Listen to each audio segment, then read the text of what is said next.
Bueno, entonces lo que sería el circuito de la recuperación sería eso, de pasar todas esas mediaciones y orientar los sentidos de los trabajadores que la solución está dentro del grupo y no en ningún elemento exterior, que sí pueden ayudar, pueden aportar, no se trata de discriminar, pero la solución está adentro del grupo, en la unidad del grupo y no en elementos externos.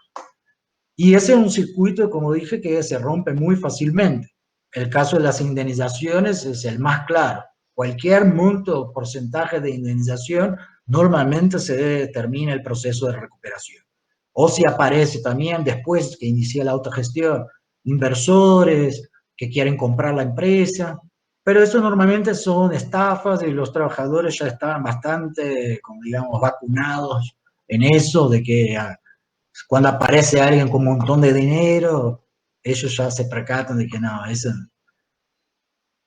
Pero después que empieza la autogestión, queda una tensión constante entre consolidación y reversibilidad. La reversibilidad puede ser que se termine el proceso de autogestión y todos tengan que buscar empleo en otro lugar, pero también puede ser lo que es lo más peligroso, que es tener un patrón afuera, como dicen los trabajadores, que es, por ejemplo, para empezar a producir, uno puede hacer trabajo fasón, que es una otra persona te paga y te da la materia prima y ya te pone cuánto va a pagar, cuánto tiempo quiere, y te da la materia prima y vos trabajás y entregás el producto terminado a esa persona. Eso para juntar un dinero inicial, ok, pero después si eso se reproduce en el tiempo, ¿quién pone los ritmos de trabajo? ¿Cuánto va a ganar? Es el tipo que pone la materia prima, el empresario afuera. Entonces un empresario afuera pasa a tener el control sobre la empresa. Eso es muy arriesgado y pasa a menudo, entonces son procesos de mucha pelea que hay internamente a una empresa para salir de ese esquema. Y otra cosa que es común también es la cristalización adentro del núcleo de trabajadores de un cuerpo de administradores que se quedan como administradores por mucho tiempo, tenés una patrona. Pero eso es complicado. ¿Por qué? Muchos trabajadores tratan de esconderse detrás de la máquina, es decir, eso es una jerga de los trabajadores, que es el trabajador en situación de autogestión, él quiere llegar en la fábrica, en la empresa, ponerse detrás de la máquina, ponerse en su puesto de trabajo, hacer su trabajo e irse al final de la jornada a su casa.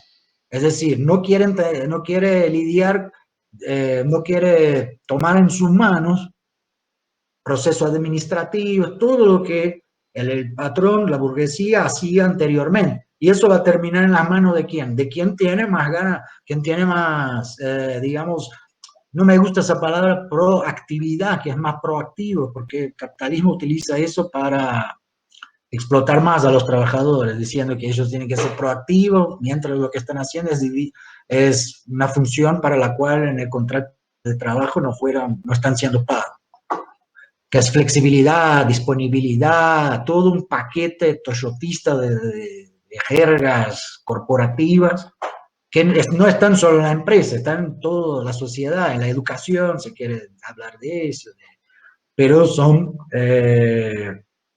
muy peligrosos. Pero bueno, entonces, ¿quién va a quedar en la administración de la empresa? Recuperar. Normalmente, las personas que tienen más actitud en el momento del conflicto, que tienen más, quizá por ahí, una tradición sindical, que saben organizar gremialmente, no necesariamente las mejores personas en administración y contabilidad.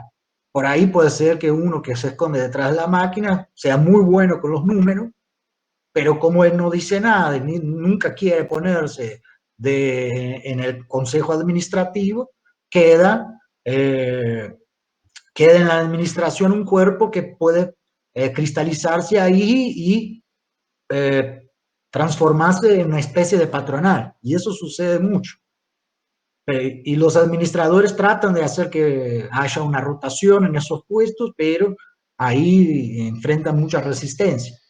Entonces, esos trabajadores que quieren hacer exactamente lo que hacían bajo patrón, pero ahora en una situación de autogestión, son los que yo llamo que tienen una subjetividad asalariada. Todavía la subjetividad de ellos está igual que cuando eran asalariados.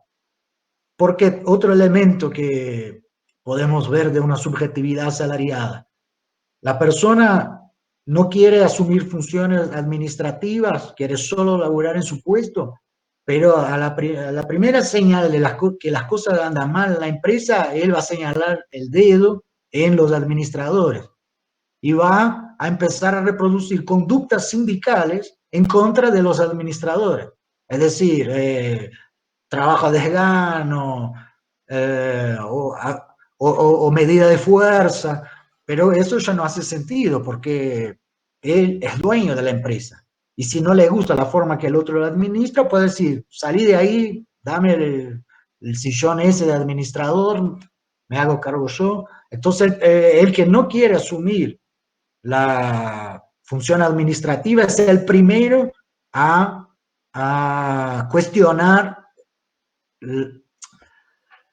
las funciones administrativas cuando la cosa empieza a ir mal en la empresa. Cuando la cosa va bien, ok, él hace justamente lo que quería hacer, que es trabajar, sacarse el retiro y ir a vivir con su familia, en sus pagos. Pero entonces, y esos otros trabajadores que no necesariamente, que están en el cuerpo directivo, pero no necesariamente son los más especializados en eso, también son los que tienen que asumir todas las funciones jurídicas, políticas, ir a visitar políticos, jueces, hablar con los síndicos, si está todavía el conflicto por la tenencia de la propiedad. Entonces ahí yo veo una puja entre una subjetividad autogestionada y una subjetividad asalariada. Y eso es algo que yo veo reproducirse mucho en los movimientos sociales, porque yo puedo identificar eso también en el movimiento de los sin tierra, en que hay unos que tienen una subjetividad campesina. Ellos quieren solamente un pedazo de tierra para trabajar con el núcleo familiar de la tradicional forma campesina, ok, pero ellos están en otra situación, que tienen que pelear por la tierra, tienen que organizarse en tanto movimiento social para conseguir un trozo de tierra. Entonces, también yo empiezo a ver que eso no es un problema solamente en las empresas recuperadas.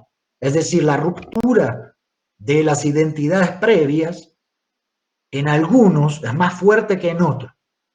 Y algunos reproducen las identidades previas, aunque eso sea totalmente contradictorio con su nueva situación.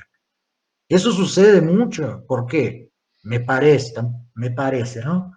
Porque no era la intención de ninguno de los trabajadores de las empresas recuperadas autogestionar la empresa. Ellos son como empujados a eso. Ellos tratan de encontrar una salida de todas las maneras posibles y solamente cuando es imposible otra solución, tratan de autogestionar la empresa. Yo quiero decir que no es como el ideal de la izquierda, digamos, de que viene primero una idea, es injusta la situación laboral del asalariado, hay explotación del trabajo y por esa ideología vamos a tomar la empresa. No, eso nunca sucedió. En empresas recuperadas no hay ninguna de ese tipo. Es por la situación.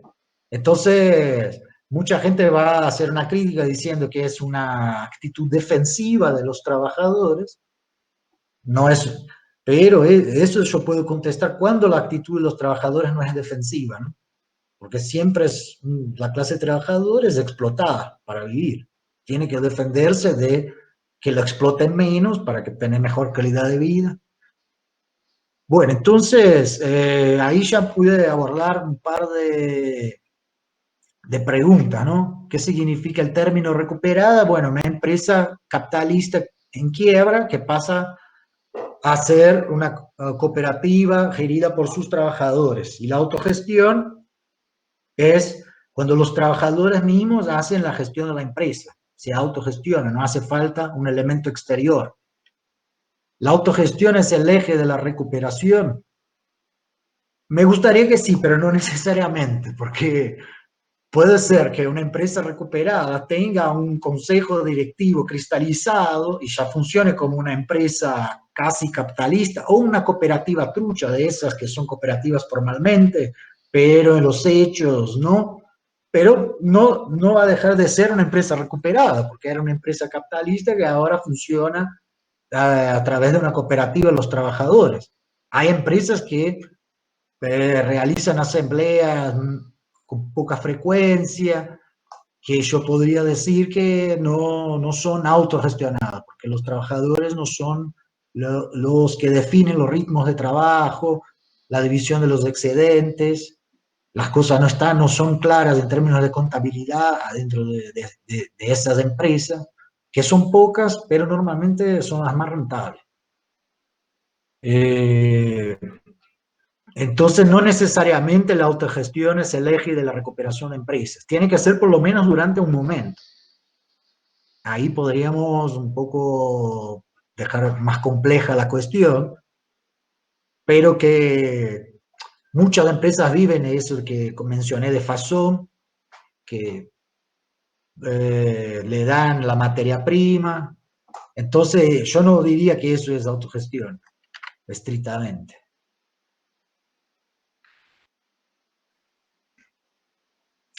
Y eso, una cosa interesante de eso que pude percibir, que hay una pregunta que es, ¿se debe llevar a cabo previamente una organización para lograr la recuperación de la empresa? ¿Cómo es esa organización?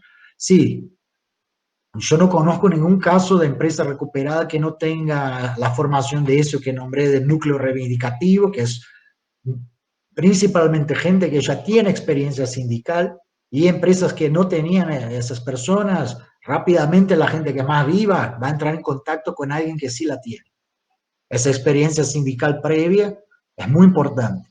Y entonces, yo lo que veo en términos de repertorio de acción para recuperar empresa es una combinación del clásico repertorio de acción sindical de estilo peronista en la Argentina, que es armar una comisión interna, delegación por planta de fábrica y medidas de fuerza.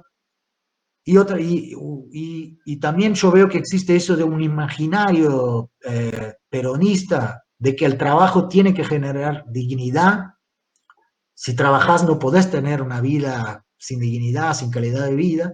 Y en la Argentina también es como si uno que es peronista pudiera identificar a otro peronista con cierta facilidad, es decir, por la forma que se porta, las cosas que habla. Entonces esos al toque ya como empiezan a hablar entre ellos y ahí van viendo el otro, que por ahí no es peronista, pero también tiene ganas de pelear. Y una estrategia que utiliza mucho es como hacer un torneo de fútbol, hacer algún tipo de justificación para juntarse afuera del lugar de trabajo para poder hablar temas sin estar bajo el panóptico de la patronal, sin estar bajo los ojos de la patronal. En una empresa, en Facimpat, en Sanón, que es el caso clásico de que arman un torneo de fútbol y ahí no hablan, durante el torneo no hablan nada de política, nada de trabajo, pero van empezando a ver los que se quejan, los que dicen, no, pues yo tengo 3 hijos, no me puedo meter en nada, para mí está bueno.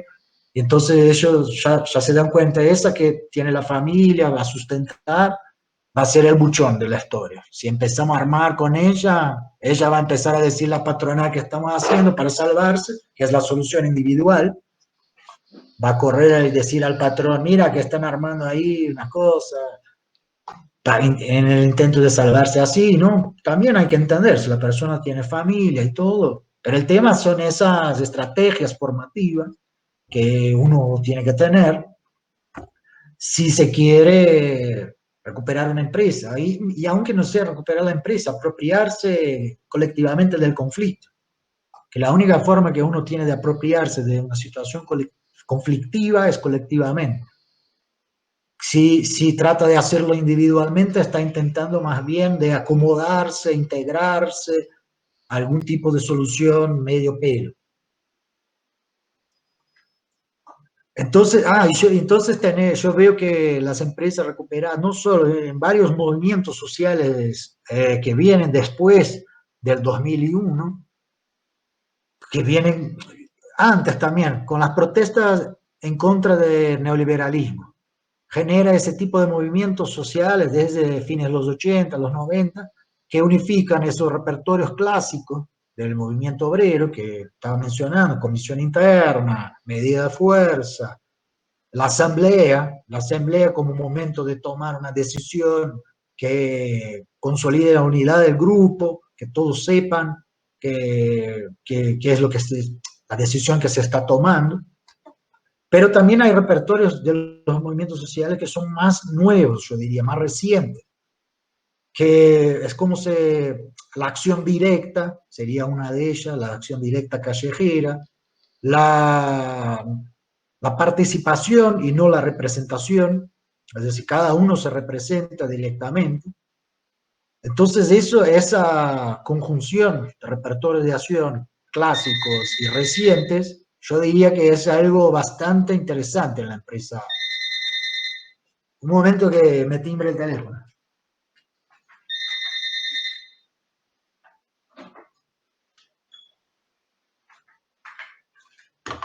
Es el teléfono de línea, no sé, creo que es la primera vez en meses que anda. Vamos a ver otras cuestiones. Impar, eso es interesante, esa está muy buena. Impar resalta aspectos positivos y oculta dificultades internas. ¿Cómo se detectan esas dificultades y cuáles son? Claro, que es otra cosa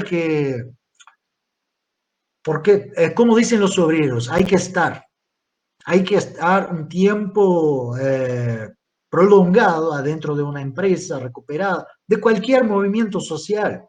Porque si viene alguien que ellos consideran que es externo, de afuera, ellos van a intentar decirte todo un discurso prefabricado respecto de qué es el movimiento.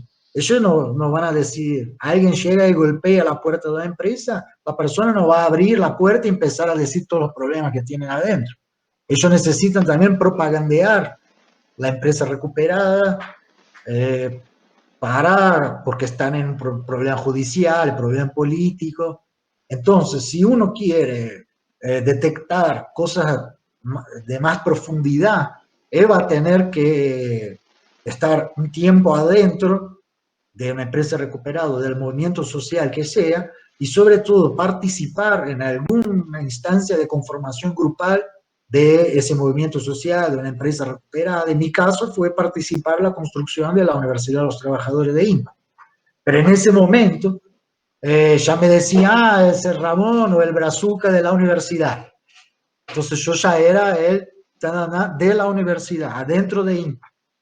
Entonces ya me identificaba en cuanto a una persona que no es un obrero, pero está habitualmente ahí adentro. Entonces, si ahí vas a ver a uno puteando al otro, problemas cotidianos que suelen suceder, que si está alguien afuera, ellos van a decir, no putees a ese ahora, espere que se vaya la gente que no es de acá, y después peleamos entre nosotros.